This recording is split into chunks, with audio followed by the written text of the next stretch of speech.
Gentlemen, the orders are clear. We proceed with the operation as planned. Dismissed. You're not cleared for this. The details on these maps are classified. Focus on your part of the operation. France, August 1944. 3rd Army Headquarters.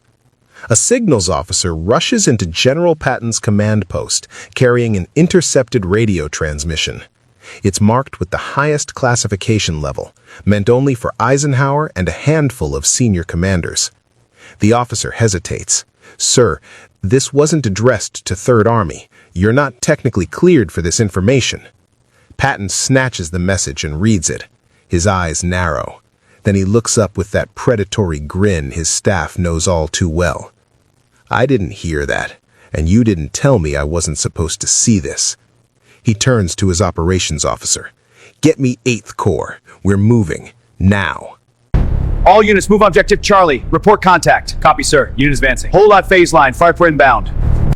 Gentlemen, the situation is critical. We must advance immediately. Yes, sir. Dismissed. Within hours, 3rd Army is executing a maneuver that wasn't authorized, wasn't coordinated, and wasn't even supposed to be known to Patton. Allied command is about to discover that giving Patton information, even accidentally, is the same as giving him permission. This is the story of how George Patton intercepted classified orders meant for other commanders, acted on intelligence he wasn't supposed to have, and launched operations that horrified his superiors, but achieved results that changed the campaign. It reveals Patton's fundamental philosophy. Forgiveness is easier to obtain than permission, and in war, speed matters more than protocol. You're not cleared for this. Hold your position and await orders. Gentlemen, we stand mag precepts. Our resolve must be absolute, our actions swift and decisive. It also shows why Eisenhower and Bradley spend half the war trying to control Patton, and the other half being grateful they couldn't. August 1944. The Allied breakout from Normandy is succeeding spectacularly. Patton's 3rd Army has raced across France faster than any army in modern warfare. German forces are in chaotic retreat. But there's a problem: logistics and coordination. With multiple Allied armies advancing simultaneously, American, British, Canadian, French, Eisenhower's headquarters at SHAEF, Supreme Headquarters Allied Expeditionary Force, is struggling to coordinate movements and allocate resources. Every commander wants supplies. Everyone has ideas about where to attack next. Eisenhower has to balance competing demands while maintaining strategic coherence. So SHAEF develops operational plans at the highest levels, classified orders distributed only to Army Group commanders and above. Corps and Army commanders like Patton receive orders through proper channels, filtered through the command structure. This makes sense from an organizational standpoint. Too much information going to too many commanders creates confusion.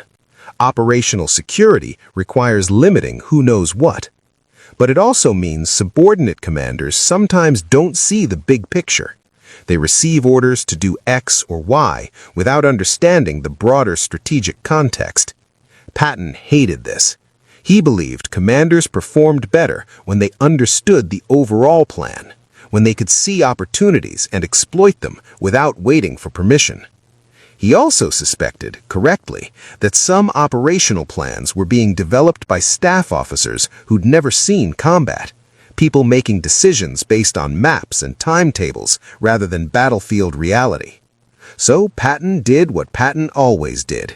He found ways around the rules. 3rd Army had excellent signals intelligence. They intercepted German communications routinely. But their radio operators also happened to pick up Allied military traffic that sometimes included high-level operational orders being transmitted between SHAEF and Army Group headquarters. Technically, Patton's signals personnel weren't supposed to decrypt or read Allied traffic that wasn't addressed to 3rd Army. That would be violating protocol, possibly illegal. Patton's view? If it's on the radio, it's fair game. The specific incident that became legendary happened in mid-August 1944, during the period when the Falaise Pocket was forming. Schaeff transmitted operational guidance to 12th Army Group, Bradley's command, regarding the planned encirclement of German forces in Normandy. The order outlined which forces would advance from which directions, where they should halt to avoid fratricide, and how the pocket would be sealed. The order was encrypted, but using codes that Allied signals personnel could obviously decrypt. It was meant to be secure from German interception, not from other Allied units. Patton's signals officers picked it up. They brought it to their commanding officer, who brought it to Patton. The message contained information that changed Patton's understanding of the operational picture. Specifically, it revealed that other Allied forces were being ordered to halt at certain positions to avoid accidentally engaging Third Army units, meaning Schaeff expected Third Army to be advancing farther than Patton's current orders specified. It also revealed that Bradley was being cautious about closing the Falaise pocket too quickly, concerned about coordinating with British and Canadian forces advancing from the north. Patton read this and immediately saw an opportunity. If he pushed his forces forward aggressively right now, before Bradley issued formal orders, he could reach key positions faster. He could close the pocket faster, trap more Germans, and exploit the enemy's confusion.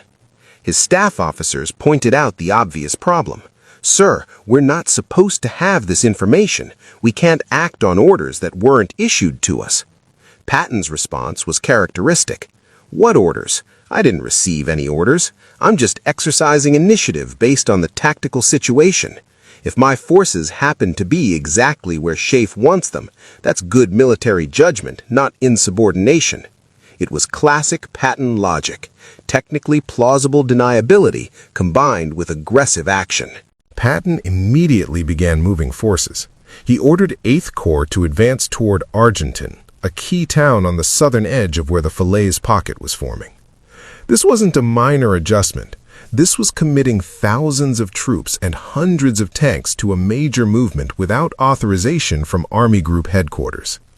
If Patton was wrong, if the intelligence was outdated, if plans had changed, if he'd misunderstood the situation, he'd be concentrating forces in the wrong place, wasting fuel, creating coordination problems, possibly causing friendly fire incidents with Allied forces. Worse, he'd be doing it based on intelligence he wasn't supposed to have. That would be a court-martial offense. Intercepting and acting on classified communications intended for other commanders violated multiple regulations. But Patton had calculated the odds. He believed, first, that the intelligence was current and accurate. Schaeff's operational plans made strategic sense given the situation. Second, that speed mattered more than coordination.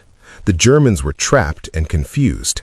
Every hour of delay gave them time to escape or organize counterattacks. Third, that Bradley and Eisenhower would forgive the transgression if it worked. They might reprimand him privately, but if his unauthorized advance led to victory, they couldn't punish him publicly. Fourth, and most cynically, that even if he was caught, he could claim he was just showing initiative, that he happened to make the right moves based on his reading of the tactical situation. Pure coincidence that his forces ended up exactly where Schaeff wanted them. His staff was terrified. They were complicit in using intelligence they weren't supposed to have. If this went wrong, careers would be destroyed. But Patton was serene. He understood something his staff didn't.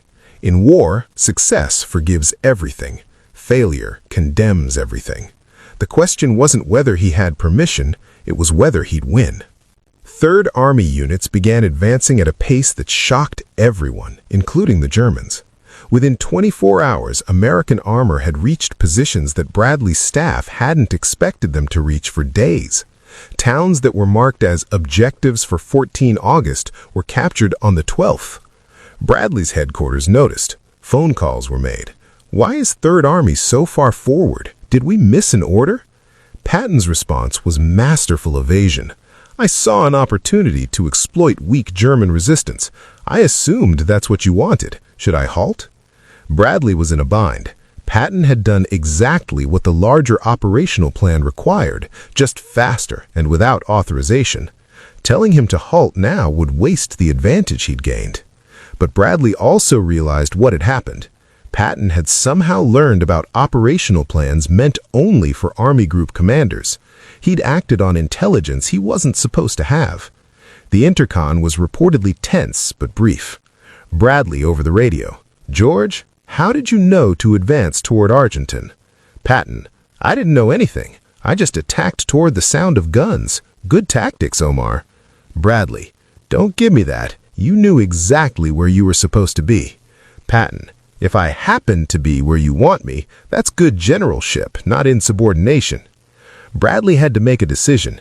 He could recall Patton, investigate how Third Army obtained unauthorized intelligence, possibly court-martial people, or he could accept that Patton had once again achieved results through questionable means. He chose pragmatism. "Fine, you're there now. Hold those positions and wait for British forces to close from the north." Patton had won again. But the incident created lasting controversy about Patton's methods and the command structure. Eisenhower learned about the incident through Bradley. His reaction was reportedly mixed frustration and grudging admiration. Patton had violated protocol, but he'd also accelerated the encirclement of German forces in the Falaise pocket. The incident raised uncomfortable questions. If commanders could intercept and act on orders meant for others, how could SAEF maintain operational control? How could they coordinate complex multinational operations if subordinate commanders just did whatever they wanted? Some staff officers argued for stricter communications security, encrypting even inter-allied transmissions so thoroughly that only intended recipients could read them. Others argued that Patton should be formally reprimanded, that allowing this behavior encouraged other commanders to ignore the chain of command. Eisenhower ultimately did neither. He couldn't afford to hamstring communications between headquarters, and he couldn't afford to sideline Patton, who was winning battles. Instead, he had a private conversation with Patton. The exact words aren't recorded, but the message was clear. "I'm grateful for the results. Don't do it again, and if you do it again, make sure it works." Patton apparently replied something like, "Ike, I'll always do whatever wins battles. If that means occasionally reading messages I'm not supposed to read, so be it. Court-martial me after we win the war." It was quintessential Patton, acknowledging no real regret while making clear he'd do the same thing again if circumstances warranted. This wasn't an isolated incident. Throughout the European campaign, Patton repeatedly acted on intelligence or orders he wasn't officially supposed to have. Sometimes he intercepted radio traffic. Sometimes he had conversations with officers from other commands who mentioned plans in confidence. Sometimes he simply made educated guesses about what SAEF was planning and acted as if those plans were already approved. His philosophy was consistent. Better to act decisively on incomplete authorization than to wait for perfect permission and lose the opportunity. This drove his superiors crazy. Bradley spent enormous energy trying to keep Patton on a leash. Eisenhower had to balance Patton's results against the chaos his methods created, but they couldn't deny the effectiveness. Third Army advanced faster, captured more territory, and destroyed more German forces than any comparable Allied formation. Part of that was Patton's aggressive leadership, but part of it was his willingness to act on information and opportunities that other commanders would wait to have officially authorized.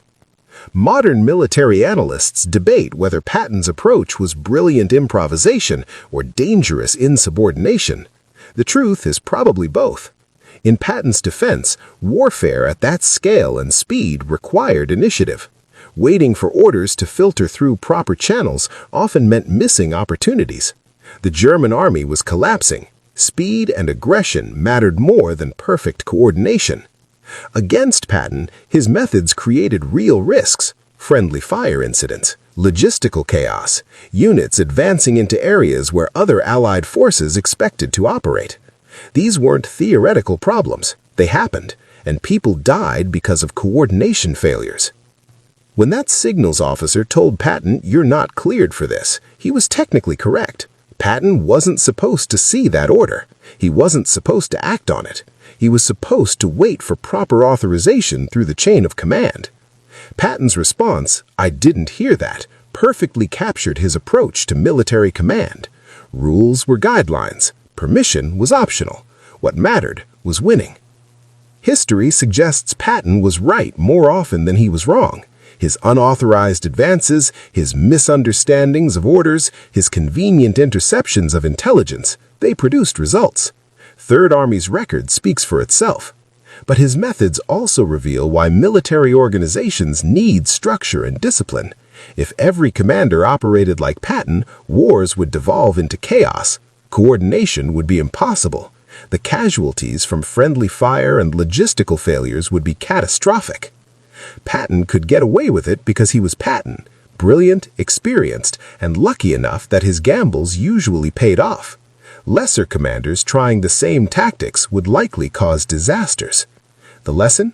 Exceptional circumstances sometimes require exceptional measures, but only exceptional leaders can get away with it. If you enjoyed this look at Patton's questionable command methods, hit that like button and subscribe. Drop a comment. What other controversial military decisions should I explore? Thanks for watching. Remember, breaking the rules is only brilliant if it works. Otherwise, it's just insubordination.